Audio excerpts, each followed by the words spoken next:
Hey guys, this is Ghost.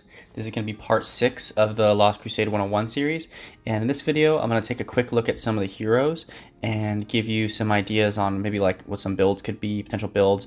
I touched on this during the basic video, but I didn't want to go into too much depth on it because I was going to save my hero review for a later video.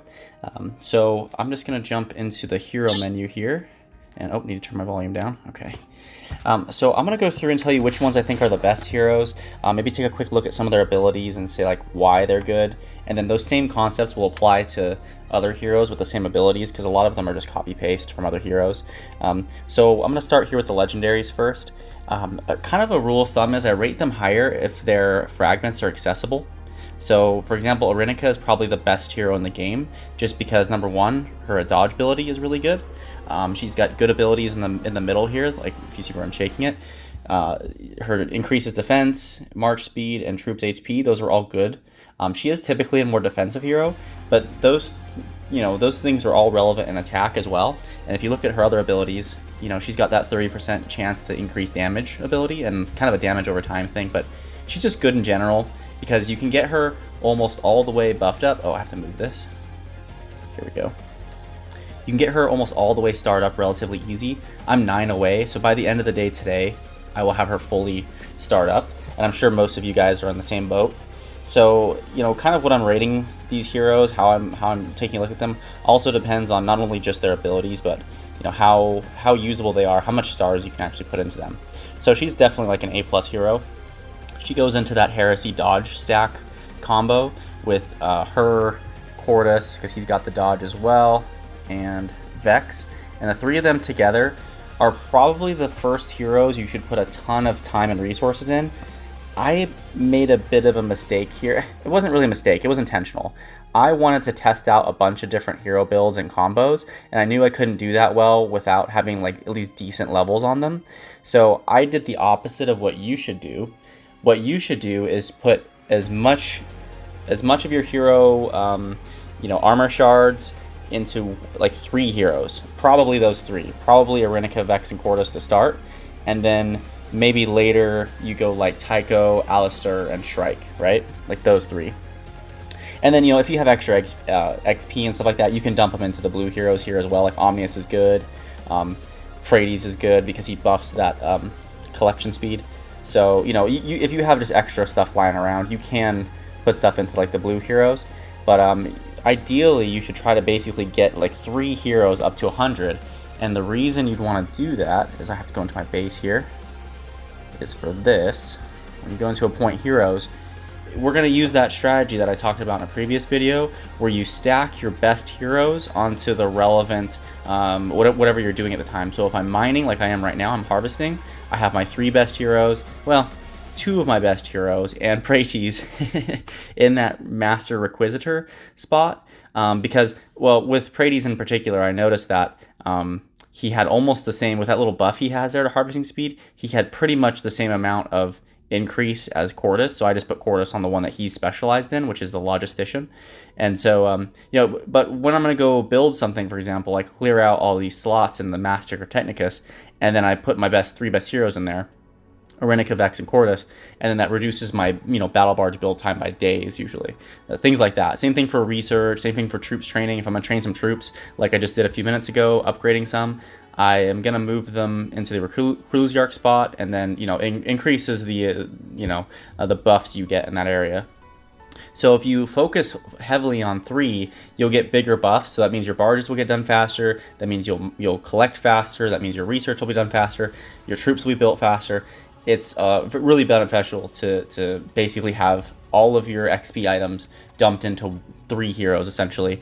And this kind of like midpoint in the game, we're not like late game, we're not like early game. It's the 3 heroes that are still the best right now are Vex, Cordus, and Arinica. So definitely dump some into them. The other honorable mentions are Shrike, because he's somewhat accessible. You've noticed I've got him at 4 stars here. And I've got some more fragments for him, but you've got like the Breach the Storm event, you've got Attack Shrike, you get bonuses for Breach Assault, I think, for him. Oh no, I think that's actually Cantor. But there's another event that you get bonuses for him in as well. I think it's the Heroic one, the one with Alistair also. So that's a really good event, by the way. So yeah, he's really good because he's just like a pure attacker, right? So he eventually will replace Vex in that that build, the dodge build, because he's got the higher level dodge, so he has the higher percentage similar to Arinica. He's got that he also has that 30% chance to increase damage. So if you have him alongside Arinica, you've got a 60% chance to increase damage, meaning more often or not, you're going to be doing extra damage, which is really good. And then he has a damage decrease as well. So, you know, on top of his buffs, he's just really good. So you'd probably do like heavy Vanguard and heavy Primaris in that build once Vex is out, because your Vanguard will start to do a lot more damage with Strike in there. So he's just good. And then not to mention too, this Shadow Strike, look at that, 650% damage. I don't have that leveled up very high. I have that leveled up to 3. Let me see what it'll go to if I level it. 730%. I'm good on that for now. I'm going to use that for other things, more PvP stuff. I'm not going to plug that in now, but that just goes nuts. In Breach Assault, if you buff him with Alistair's ability to increase attack damage, it just goes wild. So he's really good in Expedition and that kind of stuff too, and that kind of helps me transition to Alistair here. So he's got 2 big reasons you want to use him. Number 1, defensively for PvP, he has a Reflect ability, so I can level that up to get 14% Reflect. Later on, when I get more stars in him, you know, I think that goes up to like 23-24%. So rebounding 24% damage is pretty huge, right? And if you guys remember that 1.6 million damage thing I did, like I said in the previous video, that would be, you know, 400,000 damage coming back. It's nuts, right? So when we start to see higher level battle barges, higher level troops, that Reflect is going to come super in handy later. So his other abilities are good too. You know, he's got that 30% damage increase. So he's just strong overall. He buffs Vanguard HP. So yeah, he's just good. Even his little appointing bonus here for being appointed Reclusiarch, increasing hospital capacity, that's pretty good. So, you know, he's just good overall. His other main use is going to be in those Breach Assaults, because like I said, he buffs attack. So that stacks with Strike's attack, right? So when you buff up his attack, that kind of like almost doubles Strike's attacks. If I level that up, it would go up to ally attack increase. Oh, it doesn't change. Oh, it's because I don't have 5 stars. Okay, I can't see it because I don't have the option to level it. But you get the point. Like, he's really good in Expedition. He's really good in PvP. He's a defensive hero, along with Omnius. But he's definitely one of the ones that you'd want to put some effort into. If you're going to use your utility fragments, definitely put them into him. I was putting them into Adramus a while back because I kind of had like a... I like his speed increase. Attack speed increase is one of the better abilities. Attack speed increase, or, you know, debuffing your opponent's attack speed, is one of the better abilities that a character can have. So I was putting them into him, but, you know, I can level him up in Void Whale. He has his thing with Heroic Trial, so I'm gonna start pumping him up, making him better because he's good. So there's Alistair, and then Tycho's the other one you probably want to put some effort into, because he has, and shouldn't be hard. I just started doing a lot of breaches recently, and he's almost done. So that shouldn't be too bad. But he's got good abilities. So he's got a flat damage reduction, he's got a flat damage increase, and he's got attack speed decrease. So he's pretty solid. The way the attack speed decrease works is that, like, it changes the math of the whole battle. Cyrus actually put it in a good way. He said it's like a turn-based battle, and you have a number assigned to you, and the troops attack it in the order of which of whatever that number is. And so if you can decrease or essentially you're increasing it from the battle system's point of view, but if you make your opponent slower, you can maybe get 2 or 3 attacks in before your opponent gets to hit back at later stages in the game. So that's really good. His ability there is really good, especially in rallies when you can stack that attack speed decrease. You can really start to hamper their ability to hit you back.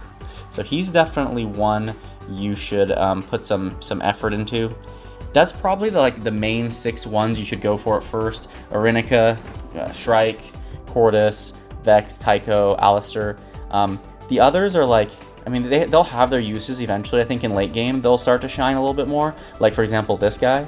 He has, he buffs Dreadnought attack and Dreadnought HP. And I've seen in some attacks where Monster does that. He uses him in combination with Calgar to essentially, I'll show you Calgar. Just boost Dreadnoughts a ton and just make them super tanky, but then they can also hit pretty hard. because they're not bad attackers, they're just not great attackers. So, you know, there's, you know, some other builds that you can do with some of these other heroes like Sicario, Bust Whirlwinds and stuff, but right now those 6 should be your main focus. The other one that's somewhat accessible is Cantor. I haven't put much into him yet because he's very similar. Him and Sicarius were very similar. Sicarius buffs Vanguard, and Cantor buffs Primaris, and they were both kind of like the pay-to-win heroes. You got Sicarius through the VIP packs, and you got Cantor through the dailies. But now Cantor shards are starting to appear in more and more places, I've noticed. Like, I could probably go to the event page and find a couple. Let's see. So there's Strike, so he's appearing, so that's cool. Not Voice Purpose, you can get Seth if you want to. Let's see, I bet you I'll click on one of these and find him. Yeah, here we go, Emperor's Tarot. We haven't done that one yet, but you know, he's just starting to appear in more and more places. And so, you know, you get bonuses from him for the Breach Assaults too. So where's Breach Assault? Yeah, there you go. So he's just like, you'll get some at the end of the breach, and then you'll get some randomly when you finish your breaches. So, you know, he's getting a bit better. He'll be very similar to Sicarius later on down the line. So, and Sicarius is good, but he is pure pay to win, because as far as I know, the only place to get him is in that VIP store where you have to spend actual money. I spent a little bit on him. I did the lower level crates, but if I wanted to do even one more star, I'd have to spend $60. So, which kind of sucks, because I have an idea for a build that I've been talking with Waba about, Waba and Cyrus about. So with using him, but he's like pure pay to win. So it's like, how much money do I want to pump into him? You know, maybe I'll use some of my legendary utility techs, but like, I don't know. We'll see. It's just at the formation stage right now, but yeah, he's good. He buffs Vanguard HP and attack, and then his abilities are just strong, right? So he in flat damage increase, which is always good. Flat damage reduction, and then he has that 30% chance to increase damage. So that will stack with, you know, the other ones like Arenica, where she has the same exact ability. So if you can get 3 of those all together, you've got a 90% chance to increase the damage by, let's say that they're all at level 4, you've got a 90% chance to increase the damage by 42%.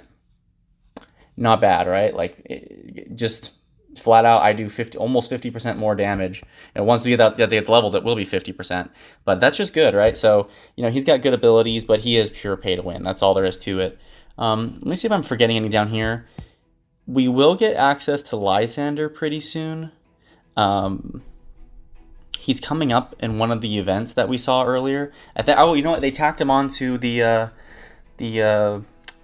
Blackrock Station event. So if we participate in this next one, we should all get 10 shards for him, which is pretty cool. I think that's cool of the devs to do that, because he has some interesting things, right? He's supposed to be like a defender. He buffs Whirlwinds, which is cool, because whenever you increase their percentage attack, you're actually getting a lot more attack. Like, you're getting a lot of bang for your buck when you increase their percentage, because they have such a high base rate. So his abilities look cool. So he has that ability too, that 30% increase. He's got a flat damage decrease. And then he's got this one, which is kind of cool. Looks new. I don't think I've seen this on any other heroes. When their army is attacked, there's a 31% chance to immediately launch a counterattack.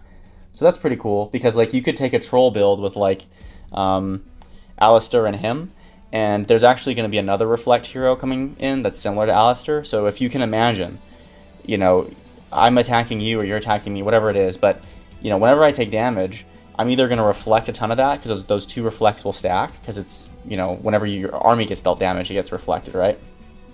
So I'll either reflect a ton of damage back to you, and then there's also a chance that I'll counterattack and just swing back at you. So there's like a super troll build, which would be kind of fun. So he could be interesting. If they keep doing events with some of these heroes, it could be good. As far as like who you should put your utility techs, don't do any of the ones that have all their stars. Like, don't do Tycho, don't do Vex, don't do Cordus, don't do Arenica. Like, any of the other legendaries, it's probably okay to put your utilities in. For the epics, I'd probably say Alistair. Put him, do him first, and if you get him leveled pretty high and you want to move on to somebody else, probably Adramus. That's probably the next best one in the epics right now. As far as these guys go, they're all really good. All 4 of them have their use. Omnius is a good defender, And then so he's got some like the 30% chance for the damage reduction. He's got a flat damage increase, and he has an attack speed debuff. So he's pretty strong on the defense. If you watched my previous video about how we win the Breach the Storm event, he's definitely going to play a key role in that, I think. So at some point, he'll be worth putting some extra levels into. Luckily, it's really easy to get these honorifica, because I think you get like 15 of them every day. So, you know, one of these times you can just throw all your honorifica into him and just pump him up really good.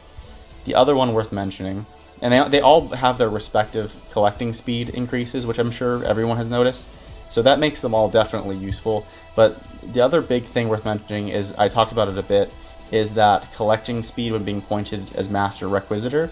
That's really good. I haven't even leveled him super high yet, and he's already getting me like an extra 10%.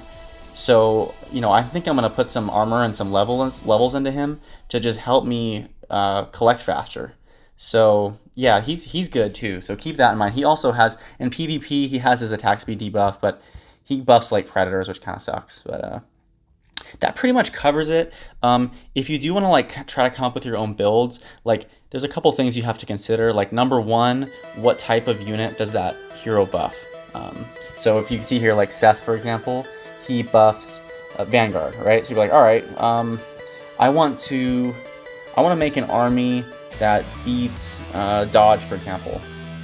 Assume that we have him leveled up and start up, and he's got his Whirlwind of Gore. So you can negate some of that dodge there, and then you're like, all right, well maybe I can include some attack speed debuff too.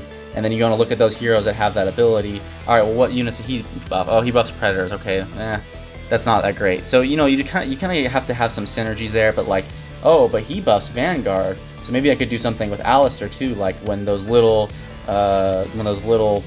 dodge stacks attack me, they'll reflect damage back onto themselves, so I don't have to waste attackers, you know, trying to kill those stupid little dodge stacks. They'll just kill themselves off, you know, after a couple rounds of punches.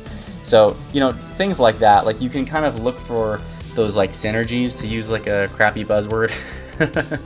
But like, you know, Sicarius and Shrike go well together because they both buff Vanguard, and like, you know, Cordus could go well with Cantor because they both buff Primaris, and you know, like maybe Solaris or something. So like a real heavy hitter Primaris build there. So just kind of look for those things. Same thing with like abilities, like, oh, I want to stack this attack speed, or I want to stack this, you know, damage reduction one. So you can come up with some cool builds, basically like taking advantage of certain abilities, certain unit types. There's really a lot you can do, and I'm hoping over time how powerful dodge is gets reduced a little bit, so that it kind of opens up more options. Because right now, even if you come up with something really cool, you have to like try to get it to beat dodge, beat that heresy build. So it's a tough order, but I mean, I think it's possible, especially once we get higher levels and more stars. But that pretty much covers it. I know I didn't talk about like all the heroes in depth, but like most of these like are just like, most of them are legendaries, are just kind of junk because you can't get stars for them. There's really only a few that are even worth talking about. Most of the ones that we're talking about are like, you know, the few legendaries that we have shards for, and like these other ones down here. So that's it. Let me know if you shoot me a message on Discord if you have any build ideas. PM me, because I like to keep things kind of a secret and like test things, so that like if we do come up with something cool, like word doesn't get out. So like send me a private message on Discord if you're like, hey man, I had an idea, and I want to try like this hero and this hero because I think this ability is really good and underrated, and maybe we can like, you know, talk some stuff out. So I do that with a lot of people on Discord. Like I probably have 3 or 4 conversations going at once about just different hero builds and stuff. So just hit me up if something strikes you, because, you know, we can take the ball and we can run with it. All right, guys, that's it for this one. Should be a quick video here. Have a good rest of your day, and I'll see you in chat. Take care.